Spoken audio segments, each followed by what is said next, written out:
係咁，網友嗱，就係早一兩個月，法國、英國已經係因為要抗議以色列喺加沙做嘅嘢，就係聲明會喺今次嘅聯合國大會度承認巴勒斯坦㗎啦。呢個就係咁結果呢個票投咗，咁不出意外咧，係極大嘅比數啦。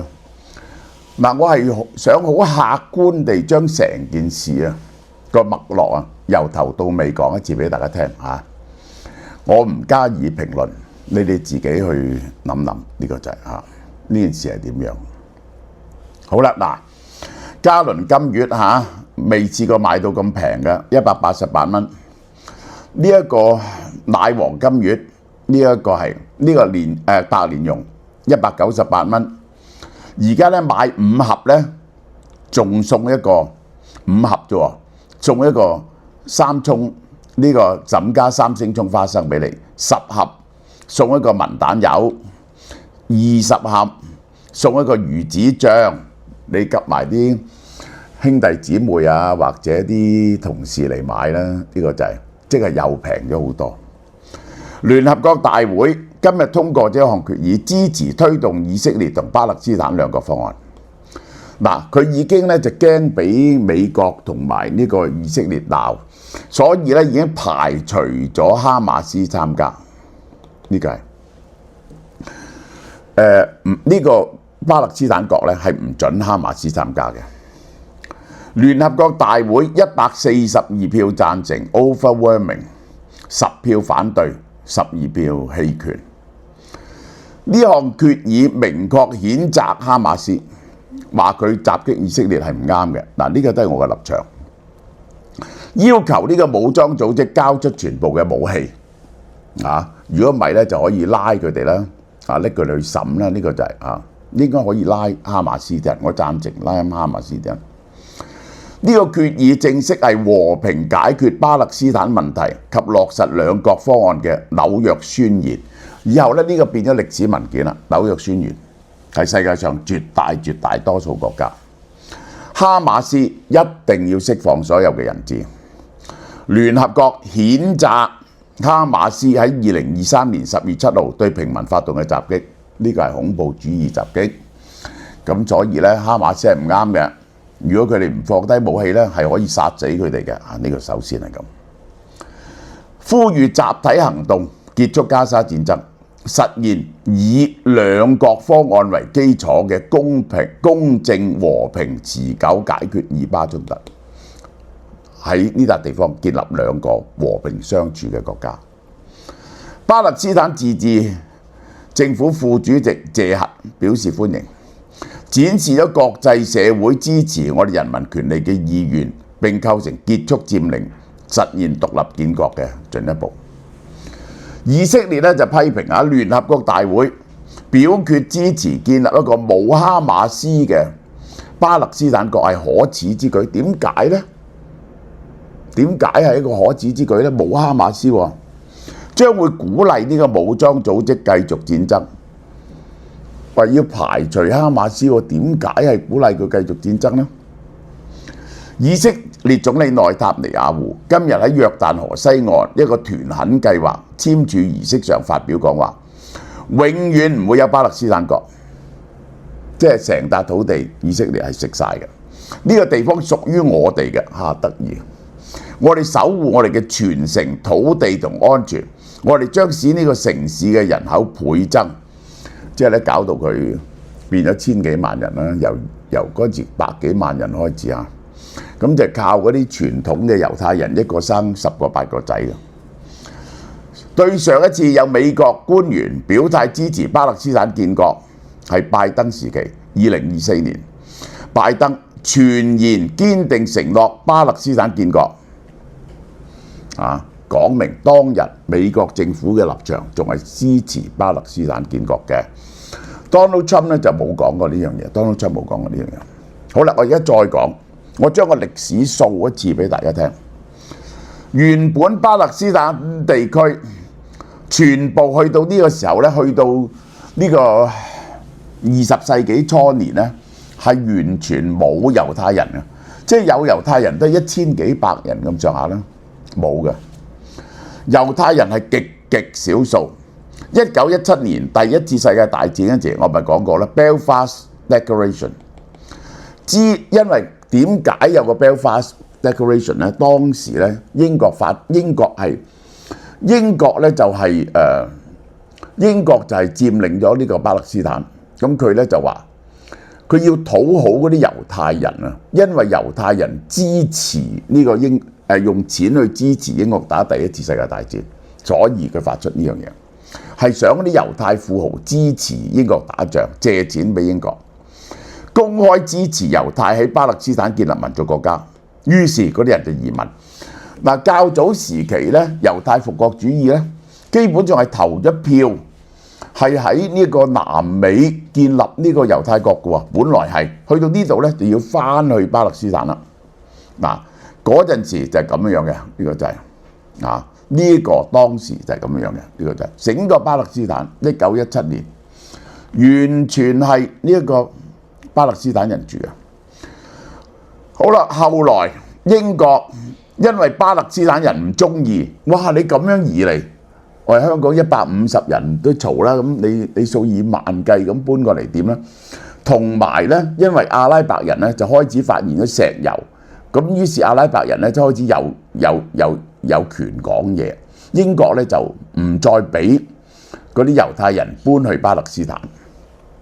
嗱，嗰啲人成日話呢個先撩者賤啊嘛，咁邊個係先撩咧？邊個首先使用恐怖主義襲擊人咧？1946年，猶太武裝組織伊爾共喺耶路撒冷發動大衛王酒店爆炸，造成近100人死亡，係中東現代恐怖主義嘅開端。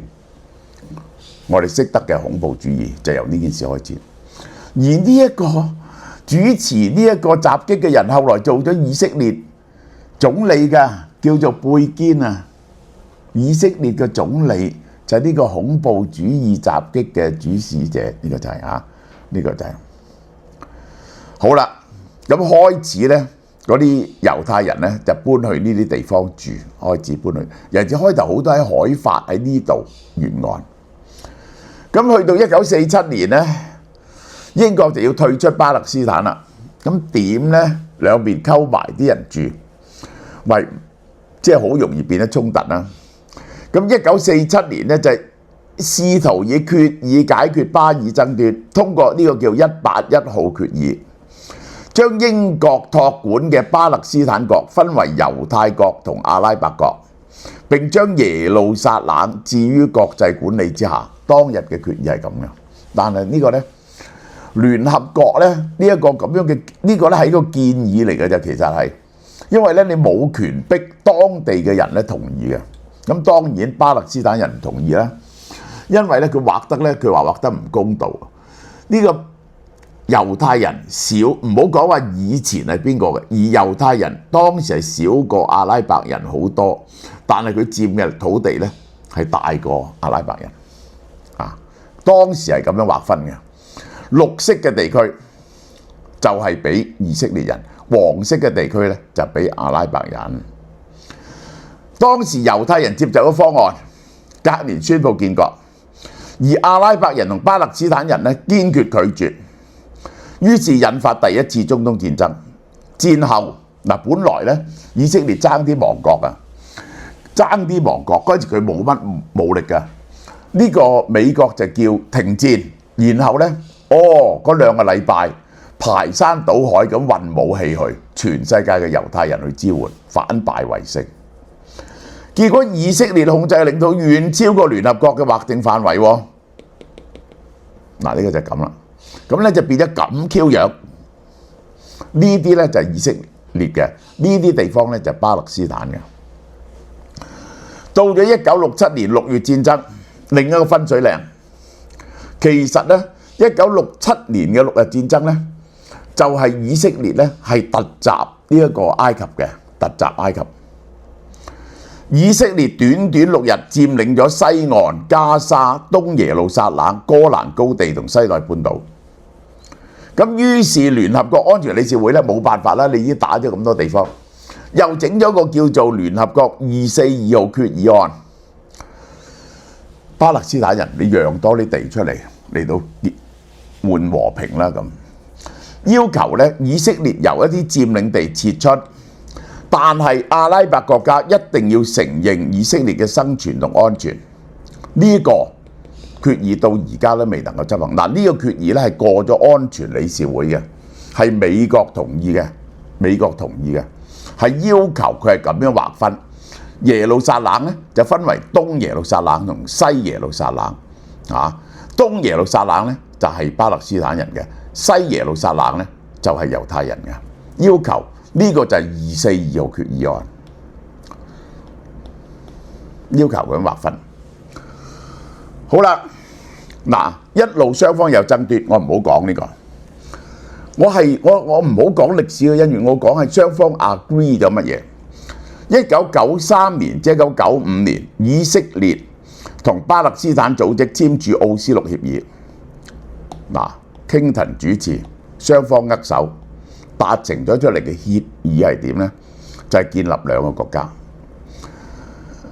協議規定成立巴勒斯坦自治政府，而巴勒斯坦自治嘅政府咧，呢個巴解咧就係承認咗以色列生存嘅權利，將西岸劃分為3個區域。A 區咧由巴勒斯坦全面掌管職責 ，B 區咧巴方負責民政，以色列掌握安全 ，C 區咧暫時由以色列控制，日後咧逐步移交。